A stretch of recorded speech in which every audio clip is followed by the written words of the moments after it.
Washington minus thousands of scientists and their supporters. Feeling increasingly threatened by the policies of President Trump, gathered in Washington on Saturday under rainy skies for what they called the March for Science, abandoning a tradition of keeping the sciences out of politics, and calling on the public to stand up for scientific enterprise. Mona Hanna-Attisha, a pediatrician who helped expose lead poisoning in Flint, Mic, and who addressed a rally before the march, called the protest the beginning of a movement to ensure that governments do not dismiss or deny science.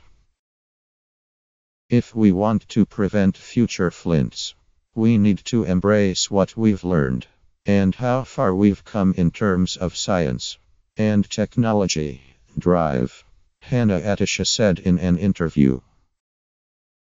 The demonstration in Washington was echoed by protests in hundreds of other cities across the United States and around the world, including marches in Europe and the Asia Pacific.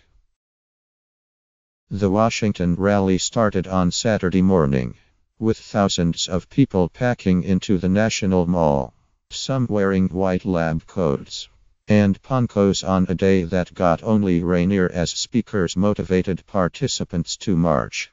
Protesters carried signs calling for funding for scientific research. Science is not an alternative fact, some said. Others noted pointedly that Albert Einstein was a refugee. The March for Science evolved from a social media campaign into an effort to get people onto the streets for the cause of science. Its organizers were motivated by Mr. Trump, who as a presidential candidate disparaged climate change as a hoax and cast suspicions on the safety of vaccines. Their resolve deepened, they said, when the president appointed cabinet members who seemed hostile to the sciences. He also proposed a budget with severe cuts for agencies like the National Institutes of Health, which would lose 18% of its funding in his blueprint, and the Environmental Protection Agency, which faces a 31% budget cut, and the elimination of a quarter of the agency's 15,000 employees. While traveling by motorcade to Walter Reed National Military Medical Center on Saturday, Mr. Trump passed dozens of demonstrators from the march holding signs, including one that said, "Stop denying the Earth is dying," according to a Pool report. Later, the White House released a statement from Mr. Trump for Earth Day that did not mention the March for Science by name, but appeared directed at its participants, calling science critical to economic growth and environmental protection. He said, "My administration is committed to advancing scientific research that leads to a better understanding of our environment and of environmental risks. As we do so, we should remember that rigorous science depends not on ideology, but on a spirit of honest inquiry and robust debate," he added. Organizers said they hoped the day's demonstrations result in sustained, coordinated action aimed at persuading elected officials to adopt policies consistent with the scientific consensus on climate change, vaccines, and other issues. This has been a living laboratory as scientists and science institutions are willing to take a step outside their comfort zone, outside of the labs and into the public spheres, said Beka Economopoulos, company founder of the pop-up Natural History Museum and an organizer of the march. What began as a movement by scientists for scientists has drawn in many science enthusiasts who have joined efforts to organize the marches. Luis Fabish, 11, who traveled from Chicago with his father for the march in Washington, wore a white lab coat, a green bow tie and a hat with a pink, hand-knit brain. I want to keep people interested in science, he said. Many scientists at the marches said they believed now was the appropriate moment to express themselves politically. They said they feared Mr. Trump may undermine public support for the sciences. I can't think of a time where scientists felt the enterprise of science was being threatened in the way scientists feel now, Naomi Oreskes, a professor of the history of science at Harvard University, said in an interview this week. She was scheduled to speak at a rally in Boston on Saturday. Drive. Oreskes said the closest parallel to Saturday's protests were the demonstrations for nuclear disarmament in the 1950s and 60s. But scientists were then marching against the use of science to build weapons of mass destruction.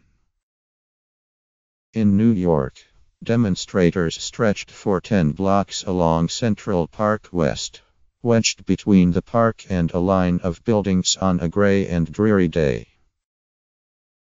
Underlining the connection in the minds of many marchers between the Science March, Earth Day and global warming, one participant, Christine Negra, 49, a chemist who works as a consultant on climate change issues, said she would attend next week's People's Climate March, too. In the US, we're lagging in our recognition about how important climate change is, she said. These public events are meant to shake people out of their daily lives so that people see how urgent the problem really is. Many messages at the New York rally took on a political hue. One demonstrator carried a sign with a diagram. "Before you dismiss science, Mr. President," it said, "here is the molecular formula for hairspray." Another said, "Fund science, not walls." And along the marching route, some were heard chanting, "Hey, hey, ho, ho, Donald Trump has got to go," as they passed the Trump International Hotel and Tower at Columbus Circle. For many marchers, especially those in the sciences who were demonstrating for the first time in their lives, political settings can be a source of discomfort, and critics of the march who are in the sciences expressed concern that such displays could be damaging to the field. "I worry the march would drive the wedge deeper," said Robert S. Young, a coastal geologist at Western Carolina University who wrote a New York Times op-ed article in January expressing misgivings about the march. Although Drive. Young planned to support friends at a satellite demonstration. He said it would be easy for conservatives to say the march was really about supporting liberal policies. "Going to a march is easy," he said. "Spending the next couple of years reinventing how we communicate with Red State America, that's hard." In energy-rich Oklahoma, the home state of Scott Pruitt, the new EPA chief who repeatedly sued the agency when he was state attorney general, a crowd estimated at more than 2,000 by law enforcement officials chanted "Science is real." The demonstrators gathered on a stone plaza before the state capitol, which is fenced and scaffolded for renovation, and they marched on a route that took them around a park that includes two restored oil derricks that once pumped oil from a source beneath the capitol. Many at the Oklahoma City March seemed motivated by local issues. Lisa Pitts, a teacher, said she was marching because of concerns about the state's education budget and to support science education. "We are not a poor state," she said. "We should not be 50th in everything." But concerns about the country's direction under Mr. Trump were present there, too. "I don't want to go back to having dirty air and water," said Renee Roy, who formerly worked for the state's environmental regulator and was concerned that Mr. Pruitt's plans for the EPA would harm the country's air and water quality.